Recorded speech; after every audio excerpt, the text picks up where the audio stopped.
Hi, Mr. Trilla. How are you today? Oh, good. I see that you have new classes again, a whole new school year, huh? How do the kids look this year? Good, good. Hey, I know it's the first day of school, and you tend to most teachers, they can't talk all day because they've been off all summer. So, how about if you and I show the kids how you have virtual you and live you at the same time as we go over this year's class expectations and what the class is all about? Okay, so it sounds good. What can I do? Oh, okay, you want me to operate the PowerPoint and then just call on you for extra input and stuff here and there? All right, we can do that. All right, well, anyways, hi, kids. I am Virtual Mr. Triola, and you will be working with me a lot throughout the school year. And not because this is something new and exciting for me or education. I've actually been paperless and digital long before the pandemic. Right, Mr. Triola? Yeah, long before the pandemic. So anyways, but enough of that. Let's talk about what sixth grade math is going to be like this year, okay?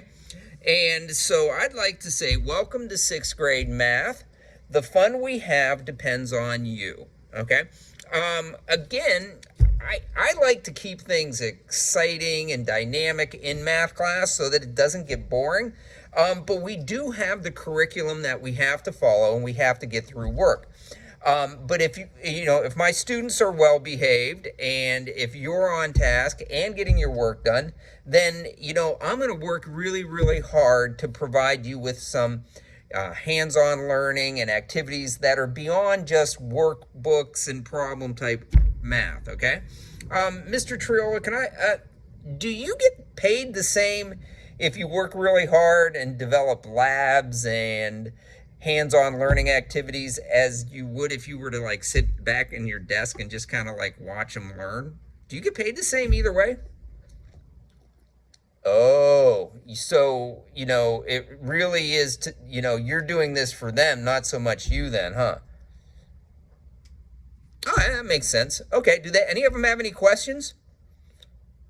How about that kid over there? Him? No? All right. All right. All right. Anyways, kids, I'll keep moving then. Okay. My classroom behavior, our classroom behavior, Mr. Trilla's classroom behavior is pretty easy. Don't misbehave and you will not get into trouble. Be nice to each other. This is huge. One thing that I don't tolerate well is children who are mean to other kids. If there's one thing that makes Mr. Triola lose his junk, it's when kids are mean to each other. Right, Mr. Triola? Oh, there was thunder. Wow, okay. Oh, look, Sarah Grabsky just posted an update on Schoology. All right, never mind. Okay, next thing that we want to talk about is, the classroom behavior is simple, okay? At this point in time, you know what's expected of you. Be on time, okay? I will close the door when you are expected to be in class. The reason I do that is because of safety reasons. Your parents expect me to know where you are at all times when I am in charge of you. So I'm doing it not because I'm trying to be mean, but because I make a promise to your parents that I will keep you safe. So when the bell rings, I close that door and I begin class, okay? The other thing that you want to do is make sure you respect the materials, and I'll go over this a little bit more. They don't belong to the school, they belong to me, okay? I take notes on all of you. The notes that I take go into this book, and they are notes on good behavior, bad behavior, academic effort. I recognize everything on here. If you're following the Parker Pride guidelines, I write that down there. If I give out Parker Pride tickets, I write that down in there. So, that's just so that when your parents call and ask me what's going on in your classroom or what happened on this day, I can give them a minute-by-minute detail of what goes on in my classroom. So there's no confusion as to what happens, okay? And you combine that with the digital footprint that all of you guys have, there's no question what's going on. Anything else you need to add to that, Mr. Triola? You can pause the video if you need to. Okay, I'm going to keep going then. All right. When you come to class each day, you're going to need the following materials. You're going to need a pencil. You're going to need to bring your math book, and you're going to have a notebook for taking notes. You will also need to bring your earbuds. Mr. Triola, what happens if they forget this stuff? Oh, wow. You don't have pencils, do you? Because you don't use them. No. All right, so you hear that, kids? I won't get mad at you. I won't yell. I mean, that's not going to help the situation. I just simply can't give you extra math books or earbuds or pencils or anything like that, okay? Any questions, Mr. Triola? Do you see any? Do you have anything else to add? All right, well, then let's keep moving. Kids, where do your grades come from? All right, Mr. Triola, do you just make up grades because you like or don't like kids? No, that's not where we get our grades, okay? Your grades are going to come from the Pearson Realize activities, from the notes you take on the lessons, activities, and Edpuzzle activities. I don't give tests, kids, and that's simply because, I learn enough about you and where it is I need to go with my instruction based on the activities that we do. The big thing here is taking notes. I will teach a lesson live, and then you will learn the lesson again digitally from me or another resource, and you'll take notes. Oftentimes, I will tell you to bring your notes back. I will initial them. I will maybe ask questions about them, and then I will grade you on them. Notes are a great way to get A's. I don't grade you based on your writing ability. I grade you based on the content of your notes. And did you write what was important? Did you write enough? Is it semi-readable and neat for you and your parents? Okay. The other thing that I like to use are Edpuzzles. We do those a lot in here. But you'll notice that I don't give tests. Okay. Next thing. Okay. Who can get good grades in my room? Well, important for you to remember that, come on, you can work. Hey, now, come on. Everyone can get good grades in my room, okay? It's not reserved for smart kids or not smart kids. Everyone in my class has the opportunity to earn above average grades, okay? I'm not going to gift a grade. I'm not going to give you a grade. You have to do your work and you have to do it well if you want a good grade, okay? Grades are earned in my 6th grade math class. You are ready for 6th grade material, so therefore I work with you and grade you on 6th grade material, okay? By 6th grade, students need to have their efforts respected. What does that mean, Mr. Triola? Okay, so by 6th grade, kids are becoming self-aware. You guys are starting to look at each other and say, wait a minute, I'm working really, really hard to get my A's and B's. That person doesn't work really hard, and they still get A's and B's. So that's not how I grade. I figure by 6th grade, you want to earn your grades, and you deserve to earn your grades. That's a respect thing on my part. I respect the fact that some of you really, really put 110% into your work.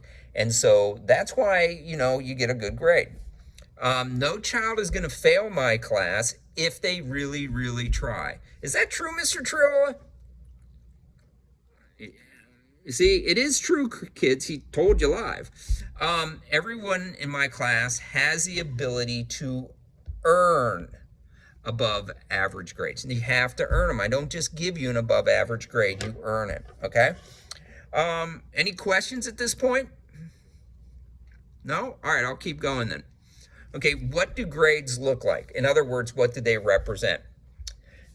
An A means that all the work is done on time. There are little or no mistakes, and there is very above average effort to do well. Okay, this is an individual who comes to class on time. They are prepared. Their work is turned in on time. It's neat. It's readable. They go back and they check it. Even when they're sure they know it, they go back and they double check their work. That's an A student. It's excellence, okay?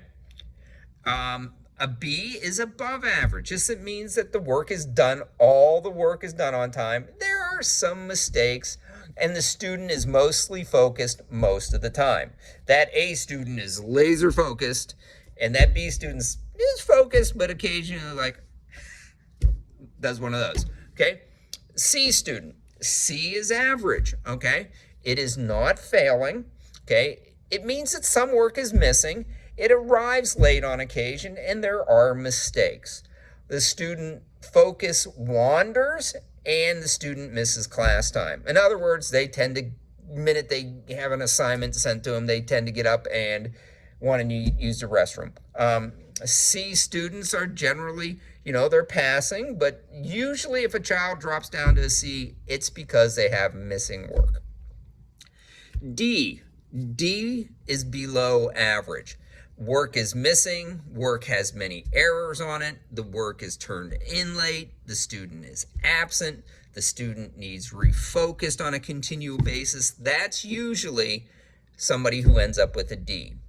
An F student means failing. An F is failing, and that simply means that work is missing, the work has errors on it, the student is absent a lot, and the student almost intentionally tries to not succeed? What does that mean, Mr. Troy? Oh, yeah, I guess there are kids out there that really just don't want to put any time into work in school, I guess. All right. It says you don't give bonus points. Is that true? Occasionally, do you? Have you changed that because of the pandemic, huh? Okay. All right. So, please have and use a calculator. Calculator is a part of mathematics, higher level mathematics, so I will allow you to use a calculator. If I don't want you to use a calculator, are you going to tell them, Mr. Trolla? Okay, good. All right, let's keep rolling here. Look at this. Wow, that is a busy, so what is that? Oh, that's what A papers look like. Some of their brothers and sisters have been turning in stuff like that. If you had them before, this is the kind of work they do. Yeah. Okay. Remember, kids, I don't give tests. I give a lot of notes, and I give grades on notes, because if you hear it, see it, write it, read it, it stays in your brain forever. Okay. Sometimes if we are taking tests, we'll study it and then forget about it because we did it and we don't need it for the next test, okay? So that's why we give notes, all right? There's what good-looking notes look like. You'll notice that they have drawings of what it is the video is talking about. They have example problems. It's neat and readable. Look at that. Area equals length times width, and then they give you the amounts using a calculator, but they show you, that's cool. All right, I'll keep going because that's, you're sounding kind of nerdy now. I am, right? Yeah. Okay. Okay, let's go back over what this class is really kind of like. You are in a paperless classroom, kids. It's fully digital. Hey, yeah, but it doesn't work. I was paperless long before the pandemic hit. And you're going to grow up and you're going to be working in pretty much paperless areas. We use paper in here, but I don't collect it anymore. I have you take pictures of stuff. You will write notes and use lab papers, but you'll take pictures and submit them, okay? Everything will be on Schoology. All assignments will be posted, graded, and collected on Schoology. The curriculum coordinator, Dr. Carnes, has told us how we are going to set up Schoology this year. It will be by folders, and I will go over that at another time, but it will be consistent with what every teacher is doing. So I'll try to make it easier, tweak it in my own way for you, but we have a way of using Schoology that I must follow and you must follow, okay?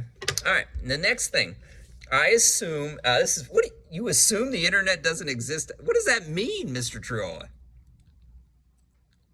Oh, you assume that, kids have internet issues at home when they don't do their work. They'll come in and say, my internet didn't work. That shouldn't bother them. That shouldn't affect them turning in work, should it? Because they have tutorial and before school and during class to get this stuff turned in on school Wi-Fi, huh? Yeah. Do you want to say any more about that to them as far as your digital classroom goes? You can pause the video if you need to.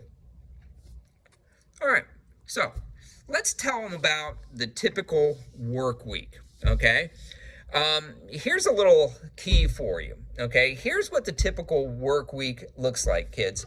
You'll notice that up above we have the workload is in yellow, and you'll notice that the flex time is in kind of a aqua blue green, okay?